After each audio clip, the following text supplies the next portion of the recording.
Hey everyone, Chris here with the video review for Uncharted 2 Among Thieves. Now, Uncharted, the original game, is pretty much synonymous with the PlayStation 3. If you buy a PS3, you're going to get Uncharted. And I am very, very happy to say that Uncharted 2 Among Thieves is an absolutely phenomenal successor to the original game. This game basically picks up about a year later after the first game. Nathan Drake is, of course, on the scene again. Sully's back. Elena's back. And what's really cool about this game is it's basically a globe-trotting adventure instead of just being stuck on an island. Nate is going around to find Marco Polo. That leads him to going to find other treasures and other kinds of stuff that I'm not going to spoil for you. But this is a much bigger experience than the first game with a very well-told story and fantastic action all around. Chloe, this isn't just a dagger. It's a key. Well, let's find out what it opens. So as I mentioned, the story this time around is very well told. The cutscenes obviously are great once again. They were fantastic in the first game. They're very well done here also. And once again, the voice acting is stellar. We have the same people from the first game with an expanded cast. Everybody is great this time. What's your angle on all this misery? You gonna plunder a few temples, loot the museum? It's nice to see you two. The first game was, and still to this day, easily one of the best looking titles on the PlayStation 3.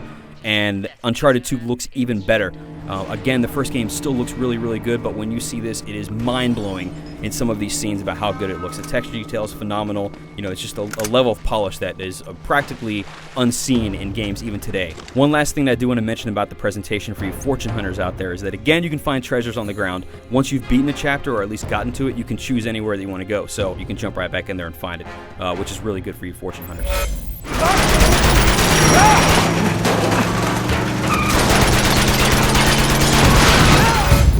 The very good thing about the game is that since it doesn't take place solely on an island this time around, you're going to be in Nepal, you're going to have some street fights, you're going to be up in the mountains in the snow. You will, of course, kind of go into like catacomb type stuff. But there's a whole lot more variety here than we saw in the first game, which is really cool. There are multiple scenes in this game where the actual environment is moving around and changing as you're on it. There is a sequence that's on the train where you are fighting on it as it actually is moving through a level. And so as the train is kind of going around bends, if there's an enemy on the next car, you have to kind of compensate for that. And so it kind of brings the whole experience up to this, Hollywood level of $100 million blockbusters that, you kind of rarely see that sort of thing in video games. Now, like the first game, there's three main gameplay things you're going to be doing. You're going to be shooting people, you're going to be climbing the environment, and you're going to be solving puzzles. In terms of shootouts, basically, that works exactly the same as it was before. You can still take cover, but what's really cool is that the levels are set up to be much more vertical than they were before, and to give you a lot more option in what you're going to do.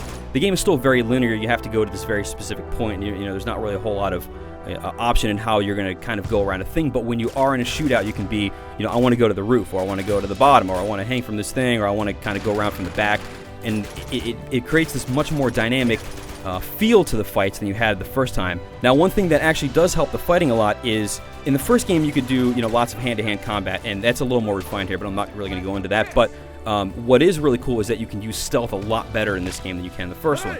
So guys will still see you if you pop your head out, but if you manage to sneak up on somebody, you can take them down in a silent kill. You can yank them over walls or yank them over cover or whatever and take them out.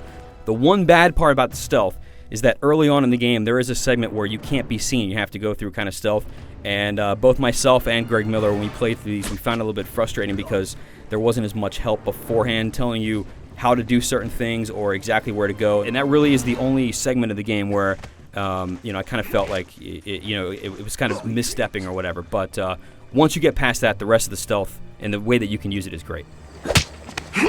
Lights out. For the puzzles this time around, without actually counting them, I would say that there are less than in the first game. However, the mix of time that you're going to be spending is about the same. The way that they're handled this time around, and that they're bigger in scale, they're more intricate, and for me, they were more fun. Now, the big new thing for Uncharted 2 is that there is online play this time, both versus and co-op.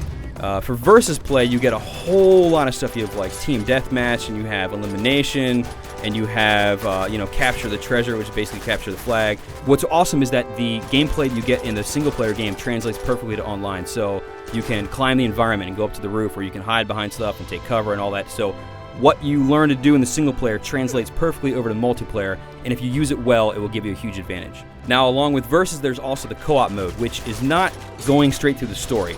But what it is are kind of offset pieces taken from the story and kind of given a different goal. And you can play this with up to 2 other people, so you can have 3 people in these. Even on easy, co-op is not easy. It is very, very hard many times, but they are very intricate, they're very long, they're very, very fun, especially because they're difficult. And I don't imagine you beating all of them very, very soon, which is really cool because it gives you a lot of challenge to go in and play them again.